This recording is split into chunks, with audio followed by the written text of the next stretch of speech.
Salamlar hər kəsə, hər birinizi xoş gördüm. Mən Həsənova Nərmin, FES Akademinin Azərbaycan dili üzrə mentor müəllimiyəm. Baxırıq bugün sizlərlə 2026-cı il 25 iyun sertifikasiya mətnlərinə görək nə tipdə mətnlər düşübmüş. Başlayaq. Bir gün Molla Nəsrəddinin dostu başqa kənddən ona qonaq gəlir. Həyətdə eşəyindən düşən kimi onu döyməyə başlayır və hirslə deyir: "Sən mənim üzümü qara elədin. Mən dostuma pay gətirmək istədim. Nə qədər yük vurmuşdumsa, heç birini gətirib çıxara bilmədin. Məni dostumun yanında xəcalətli çıxardın." Molla Nəsrəddin dostunu saxlayıb deyir: "Yazıq Uzunqulağa bəs yerə döymə. O, gəldiyi kənddən heç nə gətirə bilmədiyi kimi, buradan da heç nə apara bilməyəcək." Mollanın dostunun xasiyyətinə aşağıdakılardan hansı aid edə bilər? Bax, ümumilikdə özünüz baxın ki, heç nə gətirmək istəmir, heç nə də gətirmir. Və yalandan bəhanə olaraq atır eşeğin üstünə ki, o gətirə bilmədiyi ki, yoxsa mən çox pay gətirərdim. O gətirə bilmədiyi heç nə gətirmədim. Molla da qəşəng cavabını verir ki, yəni narahat olma, elə heç nə gətirmədiyin kimi heç nə də apara bilməyəcəksən buradan. Yəni ki, onun dostunun xarakterinin xəsislik olduğunu bizə mətn çatdırmış olur. Paxıllıq, burada hansısa bir paxıllıq nümunəsi yoxdur. Kimisə olana paxıllıq etmək.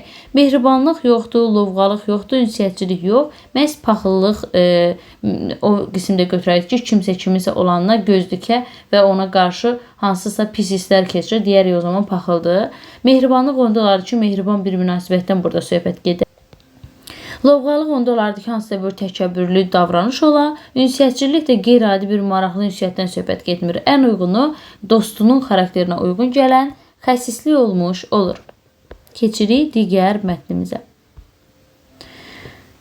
Bu da bir təmsil bir parçası kimi verilib imtahanda. Dovşan deyir kirpiyə: "Bax, mənim yumşaq xəzimlə gəzdiyim bu çəmənə sən niyə tikanlardan don geyinmisən desənə. Bu tikanları gəl at, qəşəng bir şey geyinsən də." Kirpi cavab verir: "Neyləyirəm mən sənin o yumşaq xəz paltarını? Bu tikanlar qoruyur canavardan canımı. Əsas mənə canavarın dişi batmasın." Yəni burada onu vurğulayır ki, yəni əsas mənim canımın qorunmağıdır. Bunu ön plana qoyur. Baxın, burada çox müəllimin ən çox çaşıb götürdüyü A variantı olub. Ehtiyat igidin yaraşığıdır. Amma cavab A yox, B çıxıbdır. Niyə? Çünki orada məni qoruyan mənim üçün vacibdir. Yəni mənim üçün əsas vacib olan tikanlarımın olsa da məni onun qorumasıdır. Canavarın mənə dişinin batmaması mənə əsasdır deyir. Ona görə cavab B-dir. Burada kirpinin ehtiyatlı davranıb hansısa bir fənd işlətməyindən söhbət getmir. Olan bir şeyinin onu qoruduğu üçün lazımı olduğundan söhbət gedir. Yəni onsuz da onda var, kirpidə bu var və var olan şeyinin qədrini bilir ki, neyinirəm, mənim üçün bu lazımdır. Gözəllik hər zaman fayda gətirir, bu uyğun deyil. Dost çətin gündə tanınar, dostluq münasibəti yoxdur. Kiçik nöqsanlar böyük işlərə mane olur, burada da nöqsandan söhbət getmir. Əsas cavab B variantı olur.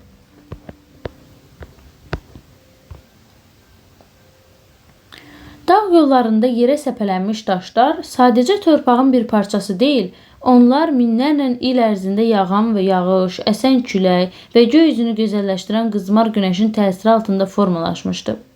Bəzi daşların üzərindəki izlər qədim çayların bir vaxtlar bu yerlərdən axdığını sübut edir. İnsanlar əsrlər boyu daşlardan ev tikməkdə, yol salmaqda və bəzək əşyaları düzəltməkdə istifadə etmişlər. Beləliklə, yerdəki hər bir daş özündə milyon illik tarixi gizlədir. Gəlin baxaq. İndi bizə deyir ki, maraqlı bir mətn olub bu. Amonimliyi olan fərqləndirilmiş sözlərin verildiyi cümlələr var, amma hansı variantda mətndəki mənada işlənməyib. Yəni ki, onsuz da bu sözlərin amonimliyi var, amma digər cümlələrdə amonim tayı, digər tayı yox da mətndəki mənası işlənib elə. Amma biri amonim tayı ilə işlənib. Yəni ki, biri mətndəki mənasında işlənməyibdir. 3-ə baxırıq. Cavabımız olur Y variantı. Niyə? A variantında yağış yağır və təsiri ilə təbiət gözəlləşir, çiçəklər sulanır. Burada yağır, elə buradakı yağmaq mənasındadır. Yəni yağmaq feili burada da yağmadır. Daha kərə yağı kimi digər amonim mənası deyil. Sonra B-yə baxırıq ki, A getdi. B-yə baxırıq ki, qayaların üzərindəki izlər qədim çayların həmin yerlərdən axdığını sübut edir. Çay, elə mətndəki kimi axan çaydan söhbət gedir. Göy üzündəki günəşin şəfəqlərini görmək insana gözəl hisslər bağışlayır. Göy üzü. Elə mətndəki kimi göy üzüdür. Digər amonim məna tayı deyil. Dağ yollarında olan keçidlər bir neçə yüz il əvvəl formalaşmış ola bilər. Aha, yollar, elə mətndəki yollar mənasında dağ yolu, dağ yolu. Heç bir fərqlilik yoxdur. Nəyə görə cavab Y variantıdır? Çünki güclü yağışlardan sonra daşan su hər tərəfi dağıtmışdır. Buradakı daşmaq, mətndəki daş yerdəki çınqıl daşlardan söhbət gedirsə, daş parçalarından söhbət gedirsə, səpələnmiş daşlardan. Burada suyun daşmağı, daşmaq feilidir, amonim məna tayıdır. Yəni fərqləndirilmiş söz mətndəki mənada işlənməyibdir. Cavabımız olur Y variantı. Arı mətni demək olar ki, bizim kitablarımıza ya da baxan hansısa ödənişsiz hazırlaşanlar da olsa, öz ödənişli müdavimlərimiz də bilir ki, bu günə qədər ən azı 4-5 dənə biz arı mətni işlətmişik. Tam eynisi olmasa da, demək olar ki, eyni bu tipdə mətnlər çox işlətmişik arılarla bağlı. Və gəldi imtahanda da bu tip bir mətn düşdü. Arılar həm bal istehsal edir, həm də çiçəkləri tozlandıraraq bitkilərin çoxalmasına kömək edir. Çiçəkdən çiçəyə uçarkən onların bədəninə yapışqan çiçək tozu başqa çiçəklərə daşınır və bu meyvə və toxum yetişməsi üçün vacibdir.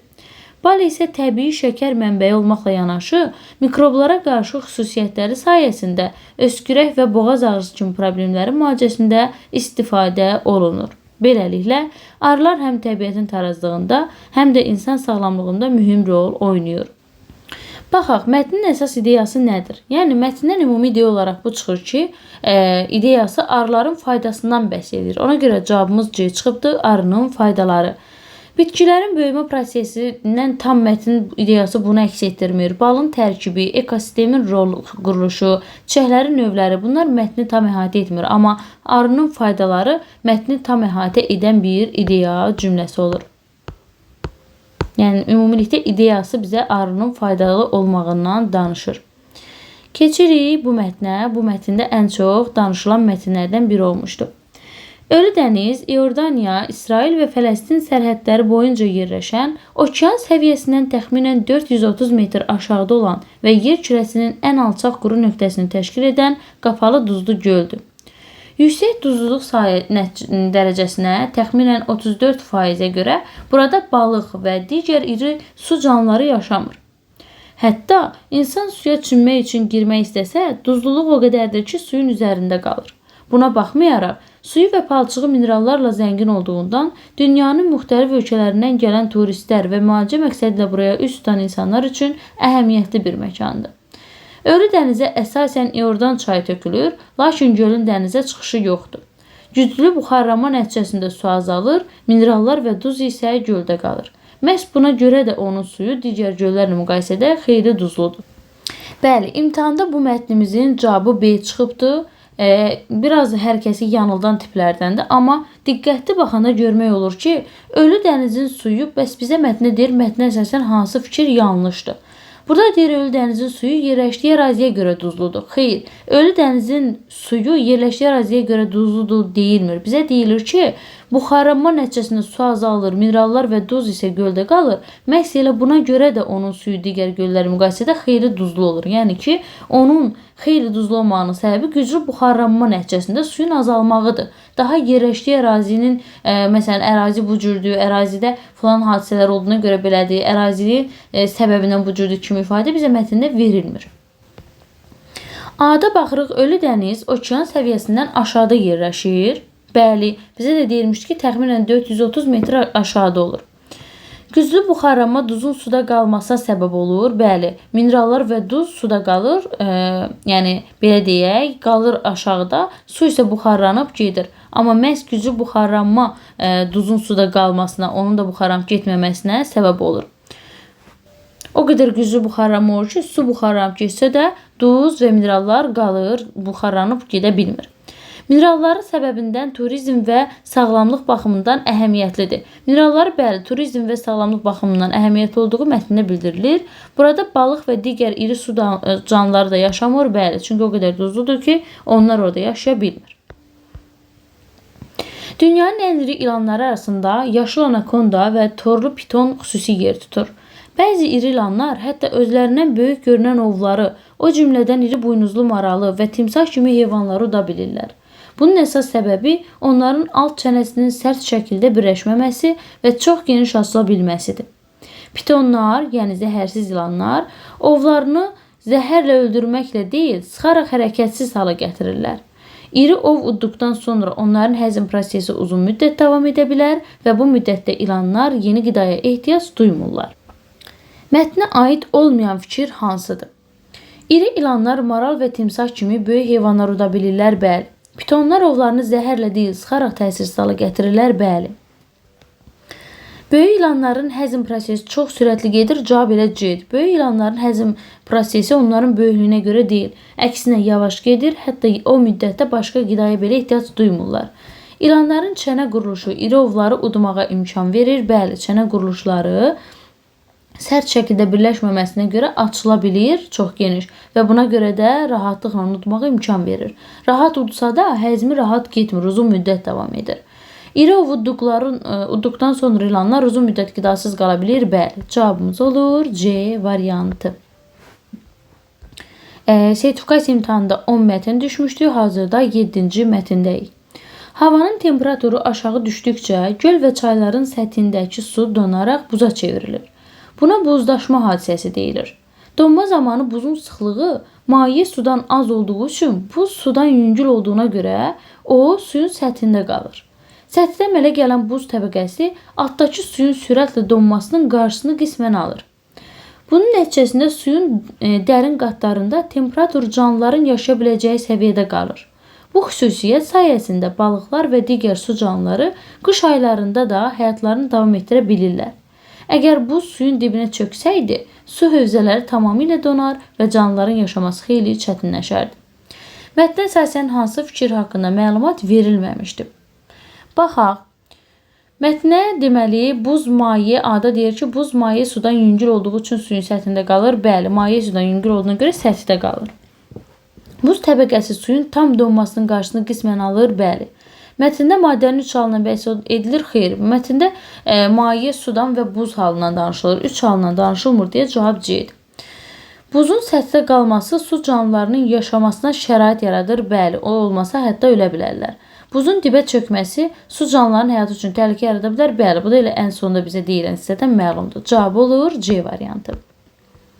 Aha, gəldik imtahanın ən geniş düşən mətninə və ən çətin hazırlana bilən bir mətndir bu.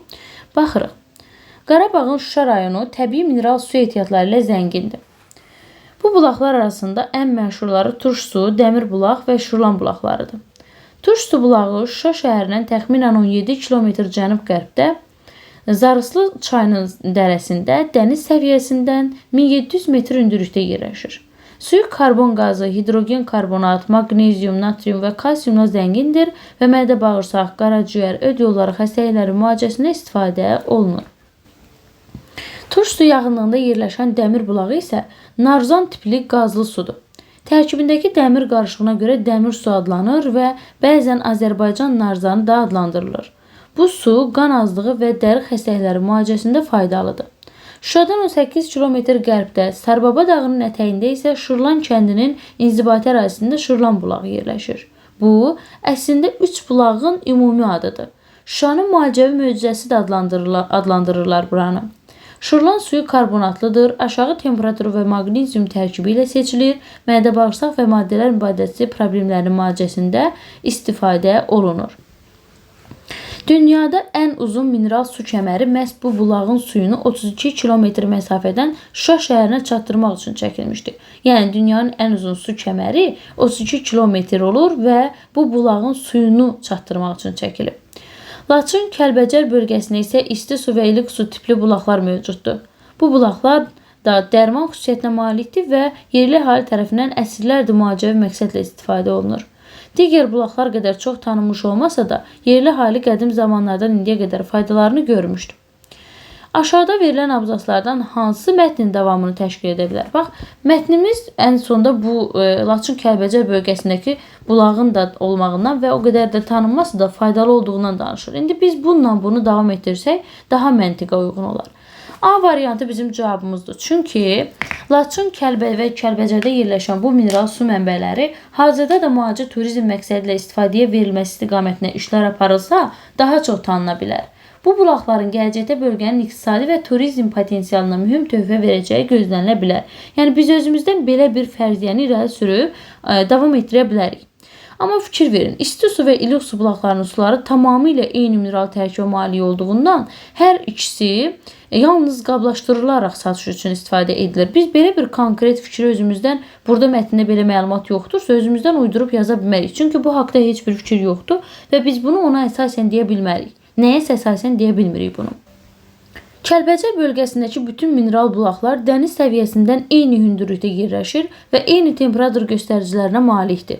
Baxın, burada da bütün bulaqlar eyni dəniz səviyyəsindən eyni hündürlükdə olmağını və eyni temperatur göstəricinə malik olmağını da özümüzdən deyə bilmərik. Mətndə görün heç belə bir məlumat varmı? Eyni dəniz səviyyəsində olduğunu, eyni hündürlükdə olduğu yoxdur.